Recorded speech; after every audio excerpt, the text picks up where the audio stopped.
CG അല്ലാതെ എന്ത് പറയാൻ. ഇന്ത്യൻ ടൂവിനേക്കാളും കൂടുതൽ ചെലവ് ഇതിന്റെ CG-ക്കായിരുന്നു. ഇപ്പൊ വാഴ എന്ന് പറഞ്ഞ സിനിമ ഇപ്പൊ ഈ അടുത്ത് ചെയ്തത് അസീസ് കെ പോലെ അല്ലെങ്കിൽ നസീർ കെ പോലെ അല്ലെങ്കിൽ നോബിച്ചനെ പോലെ ഞങ്ങൾ ഒരു മിമിക്രിക്കാരെ 3 പേരും ഒരേ ഫ്രെയിമിൽ വരുമ്പോൾ സ്വാഭാവികമായിട്ടും ഏത് ഡയറക്ടറും ആദ്യം പറയുന്ന കാര്യം എന്ന് വെച്ച് കഴിഞ്ഞാൽ മിമിക്രി പടവും എന്നും പറഞ്ഞാൽ ഒഴിവാക്കുന്നതാണ്. അതല്ലാതെ ഇവരുടെ ഉള്ളിലുള്ള കാലിബർ തിരിച്ചറിഞ്ഞ് ഇവരെ 3 പേരെയും പെർഫോമൻസ് ചെയ്യാൻ വിട്ട് ഇത്രയും ശക്തമായ കഥാപാത്രം കൊടുത്തതിനാണ് ഞാൻ ആദ്യ ഡയറക്ടറെ വിളിച്ചത്. ലോകത്ത് ബിബിനെ പോലെ ബിബിൻ മാത്രമേ ഉള്ളൂ, മനസ്സിലായില്ലേ? അത് ഞാൻ എപ്പോഴും പറയുന്നൊരു സംഭവം. അത് വേറൊരു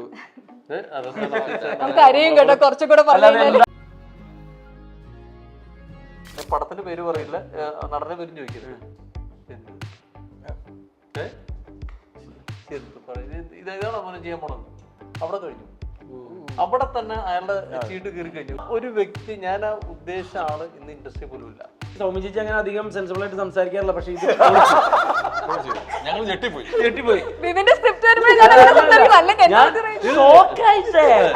ഇതൊരു പുതിയ സൈൻ ചെയ്യാൻ പോകും. അപ്പോൾ വായിച്ചു നോക്കുമ്പോൾ അവളുടെ അടുത്ത മൂവിയിൽ അഡ്വക്കേറ്റ് രവിമേണ ക്യാരക്ടർ. അതാണ് എൻ്റെ തുടക്കം. അത്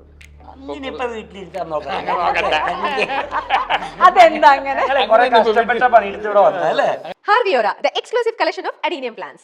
ഇനി നിങ്ങളുടെ വീടിന്റെ അകത്തളങ്ങളിൽ ഹാർവിയോറ adenium plants പുഷ്പിച്ചു നിൽക്കും. വെബ്സൈറ്റ് വഴി ഓർഡർ ചെയ്ത് കഴിഞ്ഞാൽ ഇന്ത്യയിൽ എവിടെയും ഫ്രഷ് ആയി ഞങ്ങൾ adenium plant നിങ്ങളുടെ വീട്ടിൽ എത്തിച്ചു തരും. കൂടുതൽ വിവരങ്ങൾക്കായി ഹാർവിയോറ വെബ്സൈറ്റ് സന്ദർശിക്കുക.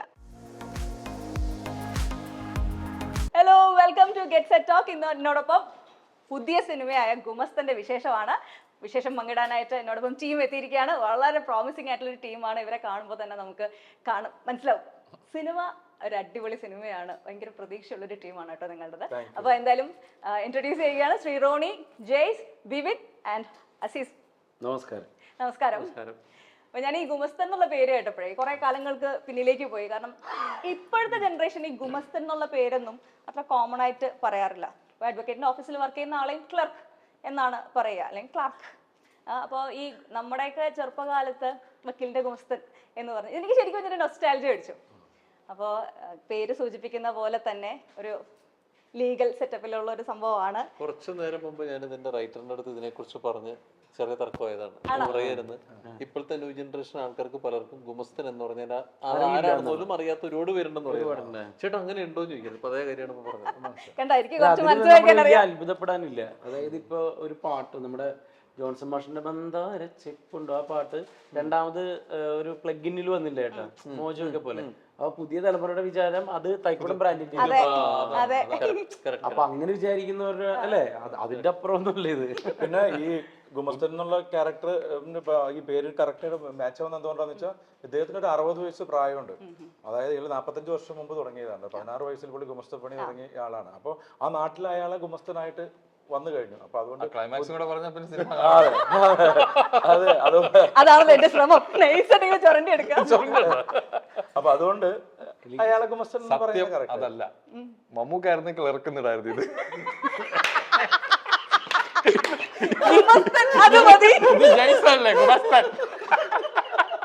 അങ്ങനെ പറയല്ലേ, പണ്ട് കാലത്ത് IAS പദവി അല്ലെങ്കിൽ ഒരു കളക്ടർ ഉദ്യോഗത്തിന് അത്രയും, കാരണം ആൾക്കാർക്ക് ജോലി ഇല്ലാത്ത കാലത്ത് വക്കീലിന്റെ ഗുമസ്തനാണ്. കാരണം എന്റെ ഫാമിലിയിൽ ഒരു അപ്പൂപ്പനുണ്ടായിരുന്നു. അപ്പൂപ്പന് ഭയങ്കര വിലയാണ്. ആ ഏരിയയിലുള്ള എല്ലാവരും ബഹുമാനിക്കുന്നുണ്ട്. അഡ്വക്കേറ്റിനെക്കാളും വില ഉണ്ടായിരുന്നത് ഗുമസ്തനായിരുന്നു. അതാണ് നമ്മുടെ സിനിമ. ദാ പറഞ്ഞ പോയിന്റ് ആണ്.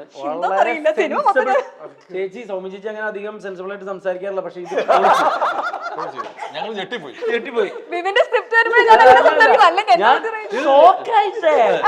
ഇതൊരു പുതിയ ബുദ്ധിയുണ്ട്, ഞാൻ പുറത്തിറക്കാത്തത്. അപ്പൊ പറയൂ ബാക്കി കേട്ടെ. അപ്പൊ ആ ഗുമസ്തൻ, അപ്പൊ അതാണ് ആ ഗുമസ്തൻ എന്നുള്ള പേരിന്റെ കാരണം. ഇനി ചോദിച്ചോളൂ. അപ്പൊ ആരാണ് ഗുമസ്തൻ എന്ന് ഞാൻ ചോദിക്കുന്നില്ല. അത് പ്രായം വെച്ച് പുള്ളിയാ നമ്മളൊരിക്കലും. ഇപ്പൊ ഈ ഒരു സംഭവം എന്ന് വെച്ചാല് ഇപ്പോഴത്തെ ഒരു ജനറേഷൻ മൊത്തം കൊച്ചു പിള്ളേര്, അതായത് 10-20 വയസ്സുള്ള പിള്ളേരൊക്കെ ഭയങ്കര കാര്യം. നിങ്ങളൊക്കെ അച്ഛന്മാരെ പോലെ വേഷമൊക്കെ കെട്ടി വരേണ്ട അവസ്ഥയാണ് ആ കൊച്ചു പിള്ളേർക്കൊക്കെ. ഞാൻ കൊച്ചു പിള്ളേർക്ക് വിഭിന്നല്ല, അത് പിന്നെ ഞാൻ വരാം വിഷയത്തിലേക്ക്.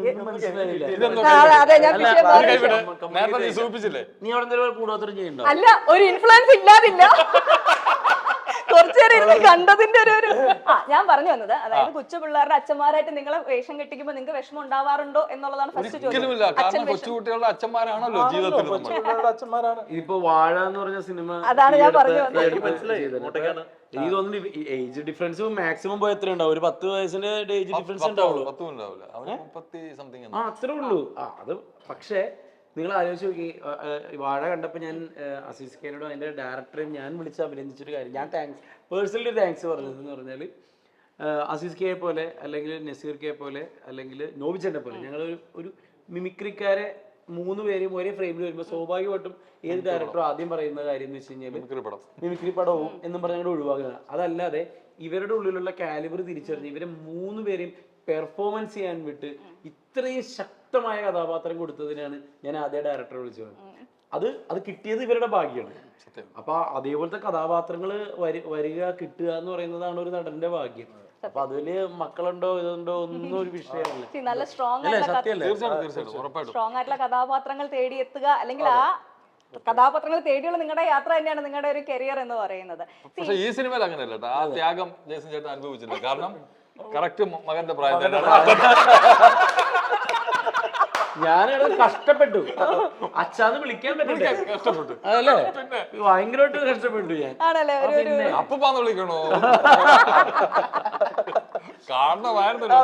ആദ്യത്തെ ദിവസം കാണുമായിരുന്നു. കാരണം ഞാൻ പറഞ്ഞില്ലേ ചേട്ടാ, ആദ്യത്തെ ദിവസം പോയുള്ള ബ്ലീച്ചൊക്കെ അടിച്ചിട്ട്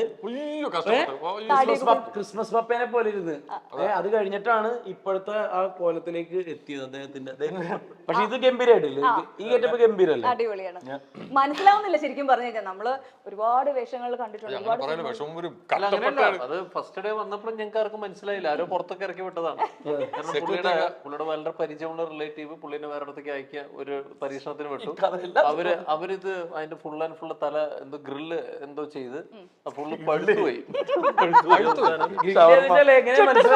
ഞാൻ ചോദിച്ചു, അൽഫാമിന്റെ മണം വരുന്നത് തൊലി പൊള്ളിയ മണമാണ്.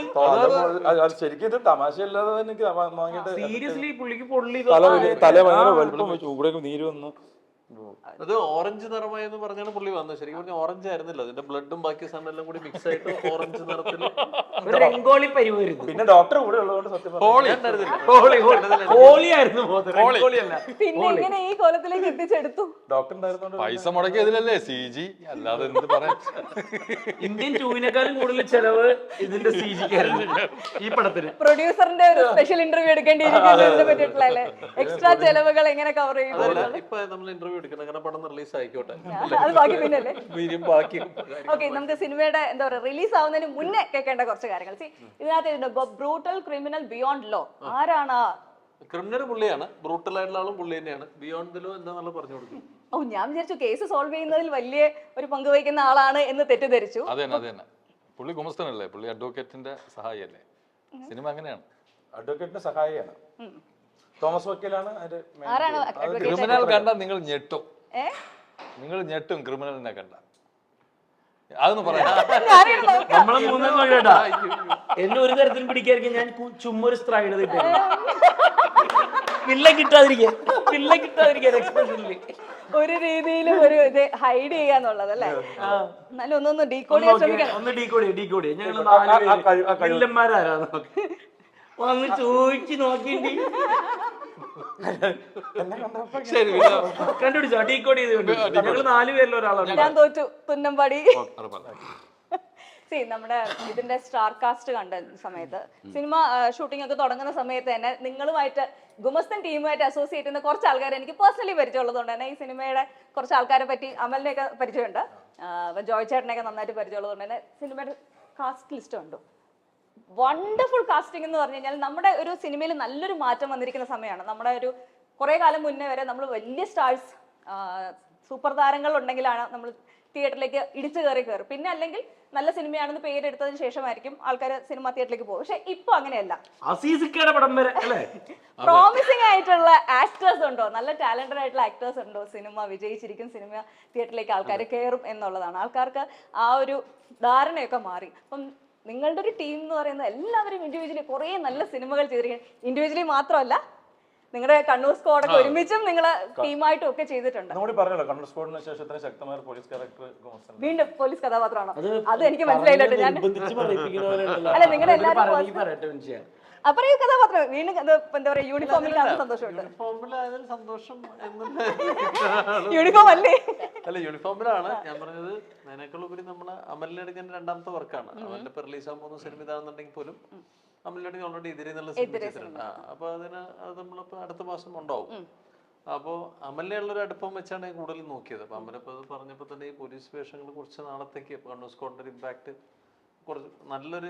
അപ്പൊ അമലിന് ചേട്ടൻ ഇങ്ങനെ പരിപാടി എല്ലാവരും കൂടി, പിന്നെ ജയ്സ് നമ്മുടെ സുഹൃത്താണ്, പിന്നെ ബിബിൻ ഉണ്ട്, അതുപോലെ തന്നെ വേറെ സീസൺ എനിക്ക് അറിയാലോ, പറയേണ്ട ആവശ്യമില്ലല്ലോ. പിന്നെ പ്രശാന്ത് അലക്സാണ്ടർ, മക്ബൂൽ, അങ്ങനെ നമ്മള് ചെറിയൊരു പരിപാടിയാണ്. പക്ഷെ എന്നാ പോലും നമ്മളിങ്ങനെ എല്ലാവരും വന്നാൽ നന്നായിരിക്കുന്നതുകൊണ്ട് ശരി, സൗഹൃദങ്ങളാണല്ലോ. അപ്പൊ ഇങ്ങനെയും കുറെ കാര്യങ്ങൾ നടക്കണല്ലോ സിനിമയില്, അല്ലേ? അപ്പൊ എന്നെ സംബന്ധിച്ചോളം ഇപ്പൊ ജോസഫിൽ എങ്ങനെയാണോ ജോജു വന്നത് അതുപോലെ തന്നെ അതുപോലെ ഒരു ബ്രേക്ക് സാധ്യതയുള്ള സിനിമയാണ്. എന്നുവെച്ചാൽ പള്ളിപ്പാടൻ എന്ന് പറഞ്ഞ കഥാപാത്രം അന്ന് ജോസഫ് വന്നിട്ട് വളരെ സൈലന്റ് ആയിട്ട് ഭയങ്കരമായിട്ട് കൊളുത്തിയൊരു പടമാണ്. ചില വെള്ളിയാഴ്ച ഹോൾഡ് ഓവറായി, ശനിയാഴ്ച ഹോൾഡ് ഓവറായി, പിന്നെ ഞായറാഴ്ച അടിച്ചു കയറി ബ്ലോക്ക് ബസ്റ്റർ ആയ സിനിമയാണ്. അപ്പൊ അതുപോലെ തന്നെ നമ്മുടെ ഒരു പരിമിതമായ ബഡ്ജറ്റ് വെച്ചിട്ട് പള്ളിപ്പാടൻ എന്നുള്ള ക്യാരക്ടർ ജയ്സിനെ പറ്റാവുന്ന രീതിയിൽ നന്നായി ചെയ്തു. പക്ഷെ ഇതിനകത്ത് പറഞ്ഞില്ലേ ഭയങ്കര കാസ്റ്റിംഗ് ആണെന്നത്. അതിന്റെ ബാക്കിലുള്ള സംഭവം എന്താണെന്ന് അറിയാം? ഞങ്ങൾ പാലക്കാട് ചെന്ന ഞങ്ങളെ റൂമിൽ ഫുഡ് കൊണ്ട് നിറയ്ക്കും മനുഷ്യൻ.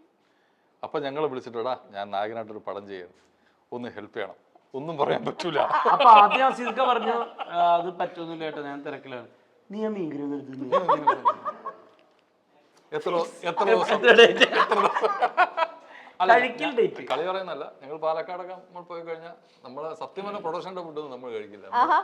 ഭയങ്കര സംഭവം, ഗംഭീരമായിട്ട് ഭക്ഷണം ഉണ്ടായിക്കൊണ്ട് നമ്മളെ എല്ലാവരുടെയും ഹൃദയത്തിലേക്ക് കിടക്കുന്ന അദ്ദേഹത്തിന്റെ. ഇതല്ലാതെ തന്നെ നമ്മുടെ പബ്ലിക്കിനും അറിയാന്നുള്ളതാണ് ചക്കരപ്പന്തൽ എന്ന് പറയുന്ന ഒരു കോൺസെപ്റ്റ്. ഞാൻ ഭയങ്കര ഫാനാണ്. അത് നേരത്തെ അന്നം തരുന്നവൻ അല്ലേ, സഹായമല്ല നമ്മൾ ചെയ്തത്, ഒരിക്കലും അല്ല, പൈസ വാങ്ങിയത് അല്ല. പക്ഷെ ഈ സിനിമ കണ്ടു കഴിഞ്ഞപ്പോ ഇത് ഞങ്ങൾക്ക് കിട്ടിയ ബോണസ് ആയിട്ടാണ് ഞങ്ങൾക്ക് ഫീൽ ചെയ്യുന്നത്.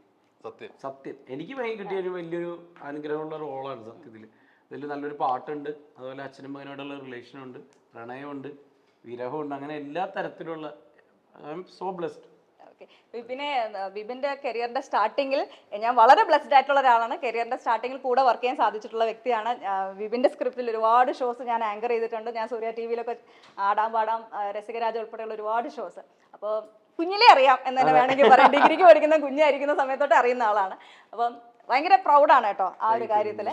പിന്നെ കരിയറിന്റെ തുടക്കത്തിൽ എന്നെ കൊണ്ട് എന്തൊക്കെ കോമഡി പറയിപ്പിക്കുമായിരുന്നു അറിയാം. ആനയുടെ ഉറുമ്പിന്റെ കഥ ഉൾപ്പെടെ എന്ത് കിട്ടിയാലും അങ്ങേറ്റത്തെ ചളി വരെ പറയിപ്പിക്കും. പക്ഷേ ഇപ്പോഴും അത് കഴിഞ്ഞ് വിപിന്റെ കരിയർ വന്ന ഒരു ഗ്രോത്ത് ഭയങ്കര എന്താ പറയാ, നമ്മൾ വളരെ അത്ഭുതത്തോടു കൂടി വളരെ പ്രൗഡായിട്ട് നോക്കി കാണുന്നു. കാരണം റൈറ്ററായി, പിന്നെ ആക്ടറായി, ഡയറക്ടറായി, നമ്മുടെ പഴയ തലമുറയിലെ ബാലേന്ദ്ര മേനോൻ സാറ് ചെയ്യും പോലെ എല്ലാ മേഖലകളും ഒരേപോലെ പാട്ട് പാടി, പാട്ട് എഴുതി. ഇനി എന്തൊക്കെയാണ് ചെയ്യാനുള്ളത്? അഭിനയിച്ചിട്ട് അഭിനയിക്കണം എന്ന് തന്നെയാണ് അന്ന് പോലെ ആഗ്രഹം. നിങ്ങളുടെ മുമ്പിൽ ഇരിക്കുമ്പോഴും ഞാൻ നിങ്ങൾക്ക് പറഞ്ഞു തരുമ്പോഴൊക്കെ എനിക്ക് എങ്ങനെയെങ്കിലും ഇത് ഒന്ന് അഭിനയിക്കാനുള്ള ഒരു വഴി തേടിയിട്ടാണ് ഈ എല്ലാ പണിയും ചെയ്തുകൊണ്ടിരുന്നത്. അപ്പോൾ അഭിനയിക്കാനുള്ള ചാൻസ് നമ്മൾ എങ്ങനെ ഉണ്ടാക്കുക എന്ന് വെച്ചാൽ നേരിട്ട് പോയി ചാൻസ് വയ്ക്കാനുള്ള ധൈര്യം അന്നൊന്നൊക്കെ എനിക്കിപ്പോൾ കുറവാണ്. അപ്പോൾ എന്താ വഴി, നമ്മൾ അതിനു വേണ്ടി ഒരു സ്ക്രിപ്റ്റ് എഴുതി അത് കൊണ്ടുപോയി കൊടുത്തു. അത് കൊണ്ടുപോയി കൊടുത്തിട്ട് ആ ക്യാരക്ടർ തലയുറയുന്ന അതേ പറ്റുള്ളൂ നമുക്ക്. അപ്പോൾ അതിനുവേണ്ടിയുള്ള ഇതാണ് ചേച്ചി. ഇപ്പോഴും എനിക്ക് അഭിനയം തന്നെയാണ് ഏറ്റവും പ്രിയപ്പെട്ടത്. എനിക്ക് എന്നെ കൊണ്ട് പറ്റില്ല എന്ന് മറ്റുള്ളവർ പറഞ്ഞ സമർപ്പൂർ പോലും ബിപിൻ മനസ്സിൽ ചേട്ടൻ ചെയ്തല്ലേ. ഞാൻ ബിപിൻ്റെ അടുത്ത് ലോകത്ത് ബിപിനെ പോലെ ബിപിൻ മാത്രമേ ഉള്ളൂ, മനസ്സിലായില്ലേ? അത് ഞാൻ എപ്പോഴും പറയുന്ന ഒരു സംഭവം. അത് വേറൊരു ഞങ്ങള് തമ്മിലുള്ള സ്നേഹത്തിന്റെ ഇത് പറഞ്ഞ രണ്ടുപേരും തമ്മില് എല്ലാ കാര്യവും അങ്ങോട്ടും ഇങ്ങോട്ടും എന്തെങ്കിലും ഒരു സങ്കടം ഉണ്ടെങ്കിൽ അപ്പ വിളിച്ച് പറയും. പുള്ളിയും അതുപോലെ തന്നെ എടാ എന്തെങ്കിലും പുള്ളിക്കും അതുപോലെ എന്തെങ്കിലും കാര്യം ഉണ്ടെങ്കിൽ എന്നെ വിളിച്ച് ചോദിക്കും. അങ്ങനത്തെ സൗഹൃദമുള്ള ആളാണ്. അതുകൊണ്ടാണ് പുള്ളി പറഞ്ഞപ്പോ ഇമോഷണൽ ആയത്. നമ്മുടെ ഈ ടീമിൽ വർക്ക് ചെയ്തിരിക്കുന്ന എല്ലാ ആക്ടേഴ്സിനെ നോക്കിക്കഴിഞ്ഞാൽ സിനിമ ബാക്ക്ഗ്രൗണ്ടിൽ നിന്നും വരുന്ന ആൾക്കാരല്ല. സിനിമയിലേക്ക് ഓരോ സ്റ്റെപ്പും ഒരുപാട് കഷ്ടപ്പെട്ട് എടുത്തു വെച്ച് ആ നേട്ടങ്ങൾ സ്വന്തം അധ്വാനത്തിൽ നിന്ന് നേടിയെടുത്ത് അച്ചീവ് ചെയ്ത ആൾക്കാരാണ് നിങ്ങൾ എല്ലാവരും. സോ ഈസി ആയിട്ട് ഈസി ആയിട്ട് അതെങ്ങനെ easy ആയിട്ട് വന്നേ? ഒരിക്കലുമല്ല. ഞാൻ ഞാൻ പറഞ്ഞത് ഒരിക്കലുമല്ല. അല്ല ഞാൻ തമാശക്ക് പറഞ്ഞതാണ്. തമാശക്ക് പറഞ്ഞാണ്. അതായത് ജയ്സേട്ടൻ ഈ പറയുന്ന ദുബായ് എന്ന് പറയുന്ന ഒരു വലിയ സ്ഥലത്ത് സത്യം. അത്രമാത്രം വലിയ ബിസിനസ് ഉണ്ടായിരുന്ന, സാമ്പത്തികമായിട്ട് അത്ര ഉയർന്നു നിന്നിരുന്ന ആള് ജോലിയും കാര്യങ്ങളൊക്കെ വിട്ട് സിനിമ എന്ന് പറയുന്ന ഒറ്റ മോഹമായിട്ട് കേരളത്തിൽ വന്ന് അതിന്റെ പുറകെ നടന്നു. നമുക്കറിയാലോ, ഒരു സിനിമയിൽ ഒരു അവസരം കിട്ടുക എന്ന് പറയുന്നത് മുഖം കാണിക്കാൻ പറ്റുന്ന ചെറിയ കാര്യമല്ല. അതിൽ നിന്ന് അദ്ദേഹം നായകനായി നമ്മുടെ മുമ്പിൽ വന്ന് നിൽക്കുകയാണ്. അതൊരു ചില്ലറ കാര്യമേ അല്ല. പുള്ളിയുടെ ഫോർച്യൂണർ നോക്കിയാൽ മതി. പുള്ളി എത്ര വർഷത്തോളം സിനിമയ്ക്ക് വേണ്ടി ഇറങ്ങി. അതെന്താണോ ഫോർച്യൂണറില് അല്ല കിലോമീറ്റർ അല്ലെ അതുപോലെ റോണി ചേട്ടന്റെ കാര്യം അങ്ങനെ തന്നെയാണ്. എനിക്കറിയാവുന്ന റോണി ചേട്ടൻ എനിക്ക് തോന്നുന്നു അല്ലേ, നല്ലൊരു സാധനം കളഞ്ഞിട്ടുള്ള മെഡിസിൻ പഠിച്ചിട്ട് അതൊക്കെ വേണ്ടാന്ന് വെച്ചിട്ട് പഠിച്ചിട്ട് അത് അങ്ങനെ അത് മാത്രമല്ല, ചെറിയ ചെറിയ വേഷങ്ങൾ ചെയ്യാന്ന് പറഞ്ഞ സിനിമയിൽ എപ്പോഴും ഈ ചെറിയ വേഷങ്ങൾ ചെയ്യുന്ന അത് ശരിക്കും ചേട്ടന് നന്നായിട്ട് അറിയാൻ പറ്റും. എന്താണെന്നറിയാമോ, നല്ല രീതിയിലുള്ള കാര്യം ഒരു അവഗണനയും പരിപാടിയൊക്കെ ആദ്യം തുടക്കാലത്ത് ചെറിയ വേഷങ്ങൾ ചെയ്യുന്നവർക്ക് ഉണ്ടാവും. അതെങ്ങനെ ഇൻസൾട്ട് ആയിക്കൊണ്ടിരിക്കും. അതൊന്നും ഒരു ആർക്കും പരാതിയൊന്നുമില്ല, അത് അതിന്റെ ഭാഗമാണ്. പരാതി ഒന്നുമില്ല, അത് അതിന്റെ ഭാഗമാണ്. പക്ഷെ അതേപോലത്തെ കുഞ്ഞു കുഞ്ഞു വേഷങ്ങൾ ചെയ്ത് എനിക്ക് തോന്നുന്നു ആനന്ദം എന്ന് പറഞ്ഞ പടത്തിൽ തോന്നുന്നു അല്ലെ. ഞാൻ ആദ്യമായിട്ട് ചേട്ടൻ ബിബിനുണ്ട് ആനന്ദം, അതുപോലെ തന്നെ ബിബിന് ഭയങ്കര ഇഷ്ടപ്പെട്ട് വിളിച്ചപ്പോഴാണ് നല്ല നിലവുള്ള രാത്രി. ബിബിൻ പറഞ്ഞ രണ്ട് രീതിക്കാണ്. എന്ന് വെച്ചാല് ചില ആൾക്കാർ ബിബിൻ പറഞ്ഞ സാധനം ഇത് കൊണ്ടു കഴിഞ്ഞിട്ട്, ഇപ്പൊ എനിക്ക് പരിചയമുള്ള ഒരു പടം, ഞാൻ പടത്തിന്റെ പേര് പറയില്ല, നടന്റെ പേരും ചോദിക്കരുത്. ഇപ്പോ ഒരു ഞാൻ അഭിനയിക്കുന്ന ഒരു സിനിമയില് പുള്ളി ഒരു സെക്കൻഡ് ഹീറോ ആയിട്ട് വന്നു. അപ്പോ പുള്ളിനെ ഇത് കണ്ടെങ്കിൽ ഹ്യൂമർ ചെയ്യേണ്ടത്, പുള്ളി ഹ്യൂമർ ചെയ്യേണ്ടത്, ഞാൻ ഹ്യൂമർ ചെയ്യേണ്ടത്. പക്ഷെ എന്താ കാര്യം എന്ന് വെച്ചാല് ഇത് ക്യാമറമാൻ ഇങ്ങനെ നോക്കി കഴിഞ്ഞാൽ പുള്ളി പറയും എന്ത് ഇതാണ് മോനെ ചെയ്യാൻ പോണെന്ന്. അവിടെ കഴിഞ്ഞു, അവിടെ തന്നെ അയാളുടെ ചീട്ട് കീറി കഴിഞ്ഞു. കാരണം അതിന് പകരം എടാ മോനെ അങ്ങനെ അല്ലാതെ ഇങ്ങോട്ട് വന്നേ, എടാ അങ്ങനെ ചെയ്യല്ലടാ, അത് വേറെ കുറച്ചും കൂടി നന്നാക്കി ചെയ്യാൻ പറ്റും നോക്കി ഇങ്ങനെ പറയണത്. ഇത് ചെറിയ കാര്യമാണ്. ആ ഒരു വ്യക്തി, ഞാൻ ആ ഉദ്ദേശിച്ച ആള് ഇന്ന് ഇൻഡസ്ട്രി പോലും ഇല്ല. അപ്പൊ അല്ല ഞാൻ പറഞ്ഞത് ബിബിൻ പറഞ്ഞത് കാര്യമുണ്ടല്ലോ, ചെറിയ വേഷങ്ങൾ ചെയ്യുന്നവർക്ക് കിട്ടുന്ന അവഗണന, നമുക്കിത് നേരെ ഇത് തീ ചവിട്ടി മുകളിലോട്ട് കയറുകയും ചെയ്യാം. എന്നിട്ട് അവിടെ നമുക്ക് നല്ലൊരു ചെടിയായിട്ട് നമുക്ക് വളരാം. അതല്ലാന്നുണ്ടെങ്കിൽ നമ്മൾ അവിടെ തന്നെ വാടിപ്പോകും. വാടണോ നമ്മൾ പൂക്കണോ എന്നുള്ളത് നമ്മൾ തീരുമാനിക്കണം. പക്ഷെ അങ്ങനെ പൂക്കുന്ന ഒരാള് അസീസ് എടമങ്ങടായിട്ട്, ബിബിനായിട്ട്, ജെയ്സായിട്ട്, മറോണിയായിട്ടൊക്കെ ഇരിക്കും. അതെ, ഈ നാലുപേർക്ക് അങ്ങനെ ഒരു പ്രത്യേകത ഉണ്ട് അല്ലേ. ഉറപ്പായിട്ടും. അല്ല എനിക്ക് തോന്നുന്നത് ബിബിനെ പോലെ നമ്മൾ, ഫോർ എക്സാമ്പിൾ ഞാനിപ്പോ പുള്ളിയുടെ ഹാൻഡിക്യാപ്പ് അല്ലെന്നുണ്ടെങ്കിൽ പുള്ളിയുടെ ശരീരവൈകല്യം പറയല്ലോ, പക്ഷെ ബാഡ് ബോയ്സിൽ ഒരു പാട്ട് കണ്ടപ്പോ പുള്ളിയുടെ ഒരു മിഡ് ഫ്രെയിം അല്ലെന്നുണ്ടെങ്കിൽ പുള്ളിയുടെ ഒരു ഫ്രെയിമില് പുള്ളി ഡാൻസ് ഒക്കെ ചെയ്യണത് ഒരു ടൈമിംഗ് കൂടുതലും ഞാൻ ചോദിച്ചു എന്തിനാണ് ഈ മനുഷ്യന് കാല്. ഞാൻ അങ്ങനെ ചിന്തിച്ചു എന്തിനാണ് പുള്ളിക്ക് കാല്. കാരണം പക്ക അങ്ങനെയല്ല ഞാൻ പറഞ്ഞത് ഞാൻ പറഞ്ഞത്. അപ്പൊ ഞാൻ വെച്ചാല് അയാളുടെ ഒരു അർപ്പണ ബോധം അല്ലെന്നുണ്ടെങ്കിൽ അത് ചെയ്യാനുള്ള ഒരു ത്വരയുണ്ടല്ലോ, ശരി കുഴപ്പമില്ല, അത് ഞാൻ പിടിക്കും. അതിങ്ങനെ ബിബിന്റെ അടുത്ത് നമ്മള് അല്ലാതൊരു ഫംഗ്ഷനിലിരിക്കുകയാണെങ്കിൽ പോലും ബിബിന് ഭയങ്കര ആക്റ്റീവാണ്. പാട്ട് പാടുന്നു പല കാര്യങ്ങൾ പറയുന്നു. അപ്പൊ നമുക്കറിയാം പുള്ളിക്ക് അതങ്ങനെ ഒന്നും സംഭവിക്കില്ല. അതങ്ങനെ ഇപ്പൊ നേരത്തെ പറഞ്ഞില്ലേ, പണ്ടെന്നെ കൊണ്ടൊരു ചേട്ടൻ മാത്രം ചളി പറയിച്ചു, പല പരിപാടിയിൽ കോമ്പയർ ചെയ്യിച്ചു. അപ്പൊ ഈ പറഞ്ഞ പോലെ തന്നെ ബിബിൻ എഴുതുന്നത് എന്തെങ്കിലും ഒരിക്കൽ എനിക്ക് നല്ലൊരു വേഷം അടിച്ചു മാറ്റാം അല്ലെങ്കിൽ ചെയ്യാം, ആ ആഗ്രഹം മൂത്തും ഇത്രയൊക്കെ അല്ലേ മാത്രമല്ല ഒരു മെസ്സേജ് ആണല്ലോ ബിബിൻ ശരിക്കും. അതാണ് ഞാൻ നേരത്തെ ഞാൻ പറഞ്ഞത്, എല്ലാം കൂടെ ഒരുമിച്ച് ബിബിൻ മാത്രം ആ ഒരു നായകൻ പദവി, അങ്ങനെ ഒരു സിനിമ ആഗ്രഹിക്കുന്നു. വന്നു, ഇഷ്ടംപോലെ വന്നു, കൊടുത്തില്ല, പിടികൊടുത്തില്ല. അതെന്താ? അതെന്താ അങ്ങനെ അങ്ങനെ പെട്ടെന്ന് എനിക്ക് അവാർഡ് തരണ്ട. മറ്റേത് പത്മശ്രീ പെട്ടെന്ന് വേണ്ട, ഞാൻ കുറച്ച് കഷ്ടപ്പെട്ടിട്ട് വന്നു കുറെ വന്നു. പിന്നെ ഞാൻ ചെയ്യുന്നില്ല എന്നല്ല, ഞാൻ പിന്നെ വേറെ പ്രോജക്റ്റുകളുണ്ട് എന്ന് പറഞ്ഞു ഇതവന്മാര് കാണുകയും ചെയ്യും. ചുമ്മാ പറഞ്ഞതാ, വെറുതെ പറഞ്ഞതാ, തിരക്കാതൊക്കെ. അല്ല സീരിയസ്ലി വന്ന ഇപ്പൊ ചെയ്യണ്ടെന്ന് കരുതി. അങ്ങനെ ഒരു എന്താ പറയാ, നമ്മുടെ കരിയറിൽ ചിലത് സംഭവിക്കും, ചിലത് നമ്മൾ വേണമെന്ന് വെച്ച് തീരുമാനിച്ച് നടത്തിക്കുന്നതാണ്. അപ്പൊ നിങ്ങളുടെ ഒരു കരിയർ നോക്കുകയാണെങ്കിൽ അതിനകത്ത് നിങ്ങളുടെ ഒരു പങ്ക് എത്രത്തോളം ഉണ്ടായിരുന്നു, അല്ലെങ്കിൽ അത് സംഭവിച്ചു എന്നുള്ളതിന്റെ ഒരു ഫാക്ട് എത്രത്തോളം ഉണ്ട്? എല്ലാവരോടുള്ള ക്വസ്റ്റ്യൻ. എന്തിനെ കുറിച്ചാണ്? നിങ്ങളുടെ കരിയർ ഉണ്ടായി നിൽക്കുന്ന ഇവിടം വരെ എത്തി നിൽക്കുന്നതിൽ നമ്മൾ ചെയ്ത പാർട്ടും അത് തന്നെത്താനെ വന്ന് സംഭവിച്ച പാർട്ടും എത്രത്തോളം ആണ് എന്നുള്ളതാണ്. അങ്ങനെ പറയണമെന്നുണ്ടെങ്കിൽ എൻ്റെ ജീവിതത്തിൽ ഏറ്റവും കൂടുതൽ ഞാൻ അധ്വാനിച്ചിരിക്കുന്നത് കണ്ണൂർ സ്കോറിന് വേണ്ടിയിട്ടാണ്. ഒരു സംശയമില്ല. ഒരു 4-4.5 വർഷം അതിനു വേണ്ടി മാത്രമാണ്. മറ്റ് കഥാപാത്രങ്ങളിലേക്ക് ഞാൻ കണ്ണൂർ സ്ക്വാഡ് എന്നുള്ളൊരു സിനിമ മാത്രമല്ല, കരിയർ ത്രൂ ഔട്ട് ഉള്ള സിനിമ കരിയറിനെ പറ്റിയിട്ടാണ് പറയുന്നത്. എനിക്ക് തോന്നുന്നത് പല സംവിധായകരും, എനിക്ക് കൂടുതലായിട്ട് ഞാൻ വലിയ സംവിധായകരോടൊപ്പം ജോലി ചെയ്തതിനേക്കാൾ ഉപരി ഇപ്പോൾ അമൽ കെ ജോബി, അല്ലെന്നുണ്ടെങ്കിൽ നമ്മുടെ അന്തത്തിൻ്റെ സംവിധായകൻ ഗണേഷ്, പിന്നെ ഹെലൻ്റെ ഡയറക്ടർ മാത്തുക്കുട്ടി, ഖാലിദ് റഹ്മാൻ, നിസാം ബഷീർ, അങ്ങനെ പുതുമുഖ സംവിധായകരോടൊപ്പമാണ് ഞാൻ കൂടുതലും വർക്ക് ചെയ്തിരിക്കുന്നത്. ഇപ്പോൾ മറ്റേ അസീസും ഞാനും കൂടി ബിനീഷ് കളരിക്കൽ എന്ന് പറഞ്ഞ ഒരു സംവിധായകൻ ചെയ്ത പഴഞ്ചൻ പ്രണയം എന്ന് പറഞ്ഞൊരു പടം ഞങ്ങൾ ചെയ്തിരുന്നു. അത് ഞങ്ങളത് തിയേറ്ററിൽ കഷ്ടപ്പെട്ട് റിലീസ് ചെയ്തു. അപ്പം അന്ന് ഫാലിമിയുടെയും അതുപോലെ തന്നെ കാതലിൻ്റെ ഓപ്പോസിറ്റ് ഇറങ്ങിപ്പോയി. അത് ഒരു മനുഷ്യൻ പോലും അധികം പേരൊന്നും കണ്ടില്ല. അതിപ്പോ അത് സൈനാപ്പ് റിലീസായി കഴിഞ്ഞ് ഇപ്പൊ 2 ആഴ്ചയായിട്ട് കണ്ടിന്യൂസ് എല്ലാ ദിവസവും മെസ്സേജ്. അപ്പൊ മറ്റേ ഞാനിപ്പോ അതിന്റെ സംവിധായകന് ഇപ്പൊ അടുത്ത് അയച്ചു കൊടുത്ത എന്റെ ക്രിയേറ്റീവ് ഡയറക്ടർ ബിനു സദാനന്ദനാണ്, ഇതിഹാസ സംവിധായകൻ. പുള്ളിക്ക് അയച്ചു കൊടുത്തപ്പോൾ പുള്ളിയുടെ അടുത്ത് പറഞ്ഞു, ചേട്ടാ സത്യം പറഞ്ഞ ഭീകരമായ പ്രശ്നത്തിലാണ്, പക്ഷെ ഈ ദിവസവും ഈ 2-3 ദിവസം കൂടുമ്പോൾ ചേട്ടൻ ഇൻസ്റ്റയിൽ നിന്ന് ഈ സ്ക്രീൻഷോട്ട് എടുത്തിട്ട് എനിക്ക് പല സാധനങ്ങൾ അയച്ചിരുന്നു. ചേട്ടാ സത്യം പറഞ്ഞപ്പോൾ ആ ഒരു ഹോപ്പിലാണ് ജീവിക്കണം എന്ന് പറഞ്ഞു. അപ്പോൾ അസീസിനെ കുറിച്ച്, എന്നെ കുറിച്ച്, വിൻസിയെ കുറിച്ച് പല കാര്യങ്ങളും. അപ്പോൾ നമ്മൾ എങ്ങനെയെങ്കിലും ഇപ്പൊ നമ്മൾ തിയേറ്ററിൽ ചില സിനിമകൾ ശ്രദ്ധിക്കപ്പെട്ടില്ലെങ്കിൽ പോലും അത് ഏതെങ്കിലും ഒരു ഭാഗത്ത് ശ്രദ്ധിക്കപ്പെടുന്നുണ്ട്. അല്ല, ഇന്ന് നമ്മൾ ആഘോഷിക്കപ്പെടുന്ന പല സിനിമകൾ, ഇപ്പൊ റീ റിലീസ് ഒക്കെ ചെയ്ത സിനിമകൾ അന്നത്തെ കാലത്ത് ചിലപ്പോൾ ജനങ്ങൾ തിയേറ്ററിൽ പോയി കാണാത്ത സിനിമകളാണ്, അല്ലെങ്കിൽ മോശം സിനിമയാണ് എന്ന് എഴുതിയ സിനിമകളാണ്. അപ്പം കാലം എന്നായാലും നല്ല സിനിമയെ അംഗീകരിക്കും എന്നുള്ളൊരു ഫാക്ടർ ഉണ്ട്.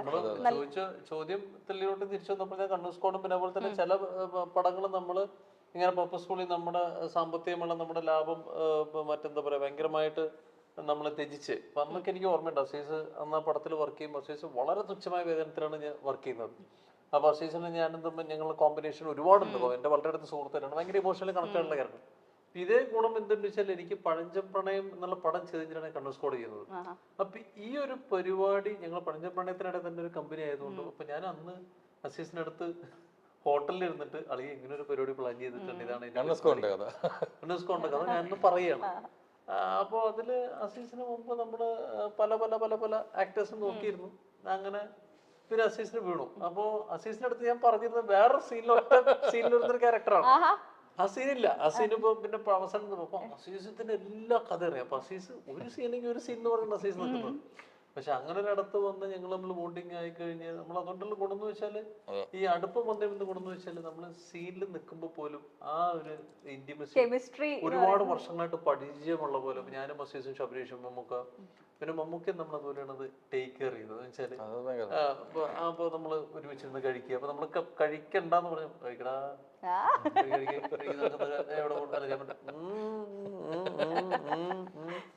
അപ്പൊ അതങ്ങനെ പോയി. അതൊക്കെ വലിയൊരു കാര്യമാണത്.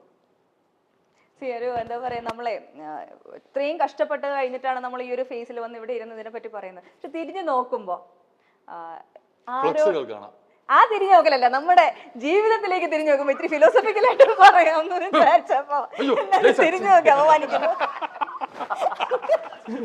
ഇതാണ് മര്യാദക്ക് പറയണം നമ്മുടെ ജീവിതത്തിലേക്ക് ഫിലോസഫിയും അതല്ലാതെ മര്യാദക്ക് പറയാനും അറിയത്തില്ല. നമ്മുടെ ലൈഫിലെ നമ്മുടെ പാസ്റ്റിലേക്ക് തിരിഞ്ഞു നോക്കുന്ന സമയത്ത് നമ്മള് ചില മുഖങ്ങൾ ഇങ്ങനെ മിന്നി മറിഞ്ഞു വരും. നിങ്ങളുടെ കരിയർ ഇപ്പൊ ഇവിടെ നിൽക്കുന്നത് നല്ല അടിപൊളി പൊസിഷനിലാണ്, നിങ്ങളുടെ കരിയർ ബെസ്റ്റിലാണ് നിങ്ങൾ നിൽക്കുന്നത്. പെട്ടെന്ന് മനസ്സിൽ വരുന്ന ആ മുഖം. എനിക്ക് എൻ്റെ തിരുവനന്തപുരം മണിയമ്പിള്ള സാറിനെ എപ്പോഴും ഞാൻ എവിടെയും സ്മരിക്കാതെ ഓർക്കുന്ന ഒരു, കാരണം എന്നെയൊക്കെ ആദ്യമായിട്ടൊരു സിനിമയിൽ അല്ലെങ്കിൽ ഡയറക്ടറിൻ്റെ അടുത്ത് പറയുന്നത് ഇന്നൊരു വയനുണ്ട് അതെ എന്നൊക്കെ പറയാനും നമ്മളവിടെ ചെല്ലുമ്പോൾ നമുക്ക് ആ സമയത്ത് അറിയാം കോമഡി സ്റ്റാർ ചെയ്യുന്നുണ്ടെങ്കിൽ പോലും സിനിമാ മേഖലയിലുള്ള അങ്ങനെ ആൾക്കാരൊന്നും ഷോ കാണുന്നില്ല എന്ന് സിനിമ ലൊക്കേഷനിൽ പോയപ്പോഴാണ് നിങ്ങൾക്ക് മനസ്സിലായത്. കാരണം ജനങ്ങൾക്കെല്ലാം നമ്മളറിയാം, പക്ഷെ സിനിമയിൽ പോയപ്പോൾ നമ്മളങ്ങനെ അറിയത്തില്ല. അപ്പോൾ മണിയമ്പിള്ള സാറോട് ഓരോരുത്തും പറയുന്നു ഇത് എന്ന ആളാണ്. അപ്പോൾ ആ ഒരു കെയറിങ് ഒക്കെ എനിക്ക് തുടക്കകാലം മുതലേ തന്ന ഒരു മനുഷ്യനാണ്. അപ്പോൾ ഇന്നും സത്യം പറഞ്ഞാൽ എന്നെ ആദ്യമായിട്ടൊരു സിനിമയിൽ കൊണ്ടുപോകുന്നത് മണിയമ്പിള്ള സാറാണ്. അപ്പൊ അതൊരു പിന്നെ അത് ഭയങ്കര സംഭവം, അത് എവിടെയും എപ്പോഴും ഓർക്കുന്ന ഒരു. വിപിന് അങ്ങനെ ഒരു എനിക്ക് പറയുകയാണെങ്കിൽ കുറെ പേരുണ്ട്. ഇപ്പൊ എനിക്ക് ആദ്യമായിട്ട് എന്നെ എഴുതാൻ സ്ക്രിപ്റ്റ് എഴുതാൻ പഠിപ്പിച്ച കലാഭവനിലെ മധുസാറിൽ തുടങ്ങിയാൽ ബൈജു ജോസ് ബാബു ജോസ് ആദ്യമായിട്ട് അവരാണ് ടെലിവിഷൻ രംഗത്ത് തന്നെ സ്ക്രിപ്റ്റ് റൈറ്ററായിട്ട് കൊണ്ടുവരുന്നത്. പിന്നീട് PC നൗഫൽ എമണ്ടം പ്രേമയുടെ ഡയറക്ടറായിരുന്നു. അദ്ദേഹമാണ് വർഷങ്ങളോളം ഞാൻ പുള്ളിയുടെ കൂടെയായിരുന്നു വരുന്നത്. അത് കഴിഞ്ഞ അടുത്ത സ്റ്റെപ്പ് എന്ന് പറയുന്ന ഷാജൻ ചേട്ടൻ, അദ്ദേഹമാണ് അമർക്കപ്പെടുന്നതിൻ്റെ കഥ കേൾക്കുന്നത്. ഷാജൻ ചേട്ടൻ കഴിഞ്ഞ് കഴിഞ്ഞാൽ നാദിർഷിക്കയാണ് ആദ്യത്തെ സിനിമ തരുന്നത്. ആദ്യമായി നായകനാക്കുന്നത് ഷാഫി സാറാണ്. അത് എനിക്ക് ഭയങ്കര നന്ദിയുള്ളത് ഒരാളോട് ചോദിച്ചപ്പോൾ ഏറ്റവും ചിലപ്പോൾ ആദ്യം ഞാൻ ഷാഫി സാറിൻ്റെ പേര് പറയും. കാരണം എന്നെപ്പോലെ ഒരാളെ സങ്കല്പിക്കാൻ പോലും പറ്റാത്ത കാലഘട്ടത്തിൽ അത്രയും സൂപ്പർ സ്റ്റാറുകളെ വെച്ച് മാത്രം പടം ചെയ്തിരുന്ന ഷാഫി സാർ എന്നെ വെച്ചെടുക്കുന്നു. ആൽവിൻ ആന്റണി ചേട്ടൻ എല്ലാ സപ്പോർട്ടും തന്ന് പോകുമ്പോൾ അത്രയും കൂടെ നിന്നിട്ടാണ് ആ സിനിമ വിജയിച്ചത്. അങ്ങനെ എടുക്കാനാണെങ്കിൽ ഒരുപാട് ആൾക്കാരുണ്ട്. ഞാനും അങ്ങനെ പറയണ ഒരുപാട് ഉണ്ടായിരുന്നു. എന്നെ സംബന്ധിച്ച് ആദ്യം മുഖം സുഗീത് തന്നെയാണ്. ഡോക്ടർ സുഗീത്, അവനെ നമ്മൾ ദുബായിൽ നമ്മൾ അത്രയും ആഗ്രഹിച്ച് നിൽക്കുന്ന സമയത്ത് ദുബായിൽ വെച്ച് സുഗീതിനെ മീറ്റ് ചെയ്യുന്നതും അദ്ദേഹത്തിൻ്റെ അടുത്ത പടത്തിൽ ഒരു അഡ്വക്കേറ്റ് രവിമാർ ക്യാരക്ടർ തരുന്നത് സുഗീതാണ്. ആദ്യം എപ്പോഴും അല്ല 3 ഡോട്ട്സ്, ത്രീ ഡോട്ട്സിൽ ഒരു അഡ്വക്കേറ്റ് ക്യാരക്ടറാണ്.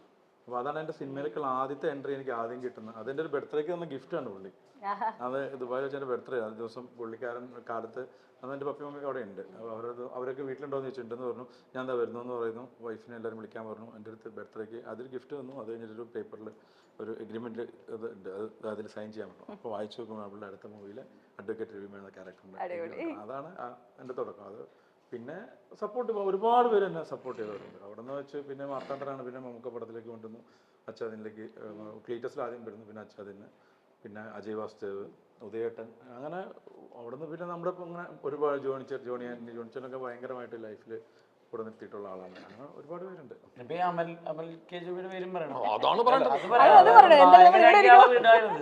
അമലിനെ പറ്റിയുള്ളതാണ് തുടക്കത്തിൽ പറഞ്ഞത്, അതുകൊണ്ടാണ് പിന്നെ പറയാതിരുന്നത്. ഓഹോ, അപ്പം ആദ്യത്തേക്ക് അങ്ങ് മറക്കും കേട്ടാ, ആദ്യമൊക്കെ അങ്ങ് മറക്കും. ഈ പറഞ്ഞ പോലെ ഈ പച്ചക്കുതിര എന്നുള്ള സിനിമയില് മറ്റേ ദിലീപേട്ടന്റെ എന്താ പറയാ മറ്റേ പറയാ 2 ക്യാരക്ടേഴ്സ് ഉണ്ടല്ലോ. അപ്പൊ അതിനകത്ത് ഈ ബുദ്ധിമാന്യമുള്ള ആളെ കുറിച്ചുള്ള ഒരു കാര്യം പറയുന്നതും അതിന്റെ ദിലീപേട്ടൻ ഒന്ന് പറയുന്നപ്പോൾ ഒരു കമ്പ്യൂട്ടർ ഗ്രാഫിക്സ് ഓപ്പറേറ്റർ ആയിട്ടാണ് ഞാൻ ആദ്യമായിട്ടൊരു സീൻ ചെയ്യുന്നത്. അത് കമൽ സാറാണ് തരുന്നത്. പിന്നെ ചെറിയൊരു വേഷം അത് ഷാഫി സാറാണ് ചോക്ലേറ്റ്. പിന്നെ മേജർ രവി സാറാണ് കുരുക്ഷേത്രത്തിൽ ഓഡിഷൻ വഴി ഒരു ക്യാരക്ടറായിട്ട് തരുന്നത്. ക്യാരക്ടർ ഡാഡിക്കുള്ളാണ് ഒരു ചെറിയ ബ്രേക്ക് വന്ന്. പിന്നെ അതിനുശേഷം കുറെ ക്യാരക്ടേഴ്സ് ചെയ്തു. പക്ഷേ ഈ കഥാപാത്രങ്ങളൊക്കെ ചെയ്യുമ്പോഴും നമ്മൾ രാത്രി കിടക്കുന്ന സമയത്ത് നമുക്ക് എന്തെങ്കിലും വിഷമമുണ്ടെന്നുണ്ടെങ്കിൽ അത് കറക്റ്റായിട്ട് മനസ്സിലാക്കുമ്പോഴും എൻ്റെ ദേഷ്യവും എൻ്റെ വിഷമവും എൻ്റെ സങ്കടവും ഒക്കെ അത് അറിഞ്ഞ് അഡ്ജസ്റ്റ് ചെയ്ത് പോയത് ഭാര്യ തന്നെയാണ്. ഞാൻ പറയാതിരിക്കാൻ പറ്റില്ല. അച്ഛനും അമ്മയുണ്ട്. പക്ഷെ ഒരു 2006 കല്യാണം കഴിഞ്ഞ് ഇത്രയും കാലം നമ്മുടെ ഈ സ്ട്രഗിൾ ഫുള്ള് എന്ന് വെച്ചാൽ അവന് മെഡിസിന് ഒക്കെ ഒരു ജോലിയുള്ളതല്ലേ, വർക്ക് ചെയ്യുന്നില്ല, അവൻ എന്തിനാണ് ഇതിൻ്റെ പുറകെ നടക്കുന്നത് എന്ന് ഓരോ ഇടത്ത് ചെല്ലുമ്പോഴും ഒളിഞ്ഞും പതുങ്ങിയും കേൾപ്പിച്ചും കേൾപ്പിക്കാതെയും ഒക്കെ ചോദിക്കുന്ന ചോദ്യങ്ങൾക്കൊക്കെ ചിരിച്ചു മറുപടി പറഞ്ഞ് ആ കോൺഫിഡൻസ്. അപ്പോൾ എൻ്റെ അടുത്ത് തന്നെ പുള്ളിക്കരുത്തി പറഞ്ഞിട്ട് കുറെ കൊണ്ട് സെറ്റിലാക്കാമെന്ന് തോന്നുന്നു. പറഞ്ഞുതരാൻ അറിയില്ല പുള്ളിക്കരുത്തി. അപ്പോൾ അത് ആ സമയത്തൊക്കെ നമ്മൾ ഇതുവരെ ഈ കണ്ണൂർ സ്ക്വാഡ് ഇറങ്ങി വിജയിക്കുന്ന സെപ്റ്റംബർ 28-ാം തീയതി കഴിഞ്ഞ വർഷം നിന്ന് കരയുന്നത് വരെയും കൂടെ വന്നിരുന്നത് എന്റെ ഭാര്യ തന്നെയാണ്. അത് പറയാതിരിക്കാൻ പറ്റില്ല. റോണി മാത്രം പറഞ്ഞു അപ്പൊ എന്റെ അമ്മ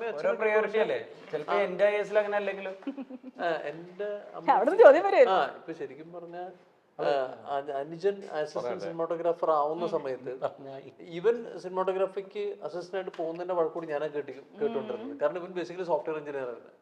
അപ്പൊ പുള്ളി ഒരു സോഫ്റ്റ്വെയർ കമ്പനി വർക്ക് ചെയ്ത് കഴിഞ്ഞിട്ട് ഇങ്ങനെ ഒരു പരിപാടിക്ക് വന്നപ്പോ അച്ഛൻ ചോദിച്ചാൽ നീയെ നശിച്ചു, നീ ഡോക്ടറേറ്റത്തിന് പോകുന്നുണ്ടല്ലോ അവൻ പോകുമ്പോൾ ഞങ്ങൾക്ക് പറയാൻ പറ്റാത്തത്. അങ്ങനെയായിരുന്നു.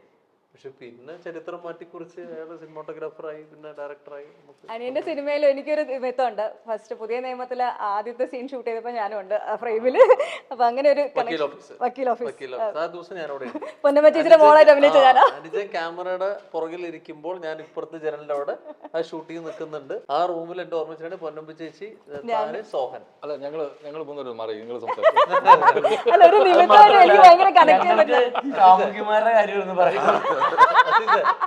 ആ മുറിയില്ലേ, അതേ മുറിയാണ് നമ്മുടെ ഷിജുവിന് നമ്മള് ചോദ്യം ചെയ്തില്ലേ, പരമായ ശ്രീകുമാർ. ആ റൂമാണ് കണക്ഷൻ വരുന്നുണ്ടോ? അപ്പൊ എന്തായാലും ഒരുപാട് കണക്ഷൻസിലൂടെ ആണ് നമ്മുടെ ഈ സിനിമ വർക്കൗട്ട് ആയിരിക്കുന്നത്. ഈ സിനിമ നമ്മളാണ് വിജയിപ്പിക്കേണ്ടത് പ്രേക്ഷകർ എന്നുള്ള രീതിയിൽ അത്രയും എഫേർട്ട് ഇട്ട് ഒരു വലിയ ടീം നമുക്ക് വേണ്ടി സമ്മാനിക്കുന്ന സിനിമയാണ്. അപ്പോൾ അമലിനും എല്ലാവർക്കും നിങ്ങളുടെ എല്ലാവരുടെയും കരിയറിൽ ബെസ്റ്റ് സിനിമയായി മാറട്ടെ.